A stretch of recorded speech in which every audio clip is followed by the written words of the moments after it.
The LTO continues to have problems with its current supplier of its services. This motoring forum tackles this issue that could precipitate another crisis for the LTO. The LTO seems to be a font for controversy that almost always gets the courts involved. And always, this precipitates a crisis, hampering the agency's public service functions. Witness the license plate backlog, the paper licenses, etc. Another controversy that has reached the courts concerns the LTO's contract with IT supplier Dermalog.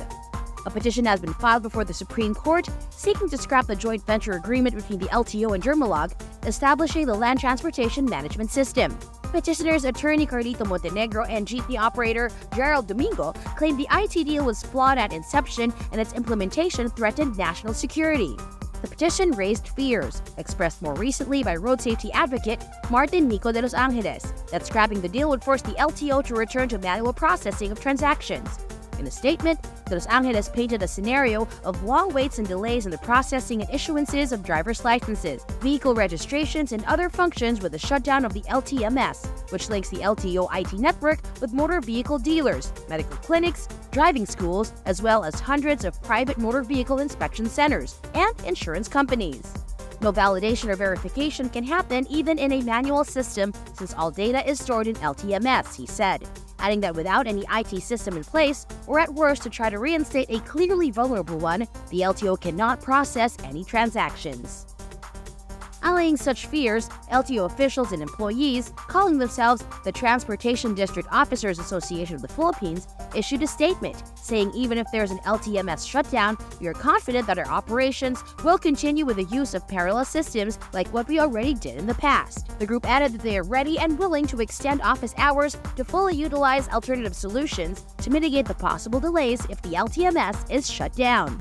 However, the use of parallel systems by the LTO to mitigate the alleged failure of Dermalog to fulfill contractual obligations and commitments under the joint venture agreement has prompted the filing of cases of corruption before the Ombudsman against LTO Chief Vigor Mendoza II by the Federated Land Transport Organizations of the Philippines. More recently, the so-called Coalition of Good Governance aired an appeal to President Bongbong Marcos to sack Mendoza for alleged corruption and betrayal of public trust over his and the agency's actions with regard to the LTMS and Dermalog. The group said while the LTO's new LTMS was being implemented in most places, their old LTO IT system was still being used by some LTO offices and was charging customers computer fee.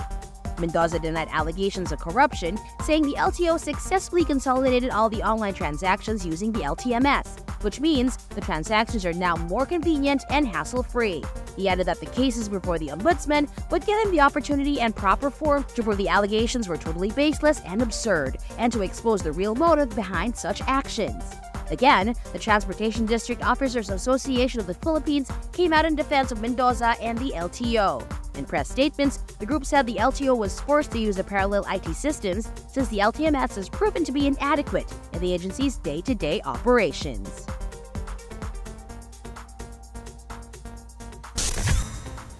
The way things are going, motorists should brace for more disruptions of the services at LTO.